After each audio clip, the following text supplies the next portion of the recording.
COVID vaccine. Pfizer says it's 94 effective in over 65s. The coronavirus vaccine developed by Pfizer and BioNTech appears to protect 94 of adults over 65 years old. More data released from their ongoing Phase 3 trial suggests it works equally well in people of all ages, races and ethnicities. The companies say they will now apply for authorization for emergency use of the jab in the US.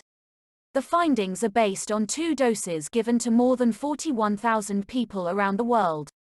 Last week, Pfizer and BioNTech published preliminary data showing the vaccine offered 90% protection against COVID-19 and there were no safety concerns. This was followed by impressive data on another vaccine, made by US company Moderna, suggesting nearly 95% protection. Wednesday's data from Pfizer and BioNTech suggests the vaccine is 95% effective, based on 170 cases of COVID-19 developing in volunteers. Just 8 were in the group given the vaccine, suggesting it offers good protection. The rest of the cases were in the placebo group given a dummy jab. Although the full trial data has yet to be published, the companies say there have been no serious safety concerns. But they did notice headaches and fatigue in about 2 of volunteers given the vaccine. In the trial, 42 of all participants are from diverse ethnic backgrounds and 41 are aged between 56 and 85 years old. The trial, which is testing people at 150 sites in the US, Germany, Turkey, South Africa, Brazil and Argentina, will collect data on the safety and efficacy of the vaccine for another 2 years. The companies behind it expect to produce up to 50 million doses of the vaccine this year and up to 1.3 billion doses by the end of 2021. The UK has pre-ordered 40 million doses of this vaccine and should get 10 million by the end of the year.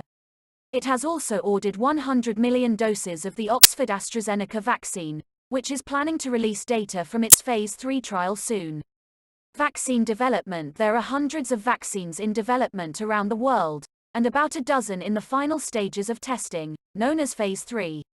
The first 2 to show any results, made by Pfizer BioNTech and Moderna, both use an experimental approach, called mRNA, which involves injecting part of the virus's genetic code into the body to train the immune system. Antibodies and T cells are then made by the body to fight the coronavirus. The Sputnik vaccine, developed in Russia, has also released early data from Phase 3 based on a smaller number of volunteers and COVID cases. There are some logistical challenges with mRNA vaccines, namely the need to store them at cold temperatures. The Pfizer vaccine must be stored at around -80 C, although it can be kept in a fridge for 5 days. Moderna's vaccine needs to be stored at -20 C for up to 6 months and kept in a standard fridge for up to a month. News taken from BBC. Please subscribe to my channel. Thanks for watching.